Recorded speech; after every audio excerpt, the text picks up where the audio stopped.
स्वामींचे निश्चिम शिष्य स्वामी महाराजांचे साईबाबा असतील, गजानन महाराज असतील, देव मामलेदार असतील, शेख मोहम्मद असतील, ताजुद्दीन महाराज असतील, गुलाब महाराज असतील, आमचे गाडगे बाबा असतील, तुकडोजी असतील, या साऱ्या संतांचं गुरुपद स्वामींनी घेतलेलं आहे हे आपणाला माहीत पाहिजे.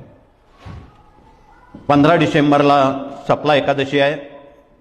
15 डिसेंबरला देव मामलेदारांची पुण्यतिथी आहे. तुम्ही स्वामी चरित्र वाचता, ज्यांनी सटाण्याला मामलेदार म्हणून काम केलं आणि त्यावेळी ब्रिटिश काळात खूप मोठा दुष्काळ पडला. 60 लाख रुपये आशे गरिबांना तिजोरीतले वाटून दिले कलेक्टरला न विचारता. ही बातमी कलेक्टरला माहीत झाली. तहसीलदारांना पकडण्यासाठी तत्कालीन नाशिक कलेक्टर बेड्या घेऊन पोलीस घेऊन गेले, पण आगाऊच खबर स्वामी महाराजांना अक्कलकोटला लागली. स्वामी अति तातडीनं सप्तशृंग गडावर येऊन भाविकांचं कल्याण करून तिथे 3 भाविक बसलेले होते आणि भगवतीची 12ची आरती झाली. तिला विडा भरवत असताना 3 सेवेकऱ्यांनी मनकवडेपणानं सांगितलं, हा प्रसाद भगवतीनं आम्हाला दिला तर बरोबर. स्वामींनी भगवतीला आज्ञा केली, या तिघांना आई तो प्रसाद दे. तो प्रसाद तोंडात घालता घालता खाली पडला, शुभशकून मिळाला आणि त्या तिघांना दिला. महाराज सटाण्यात आले.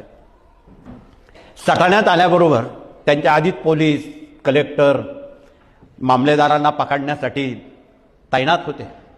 स्वामी आल्याबरोबर त्या कलेक्टरला त्यांचं रूप बघून आश्चर्य वाटलं, हे कोण व्यक्तिमत्व आहे म्हणून त्याने विचारलं, हो आर यू? स्वामींनी सांगितलं, आय एम श्री स्वामी समर्थ. तो कलेक्टरचं बोलतीच बंद झाली आणि म्हणे, तुमच्या मामलेदारानं 60 लाख रुपयाचा घोळ केलेला आहे, आम्ही त्यांना पकडायला आलोय, आम्हाला न विचारता तिजोरी त्यांनी वाटून दिलेली आहे. उघडा म्हणे तिजोरी.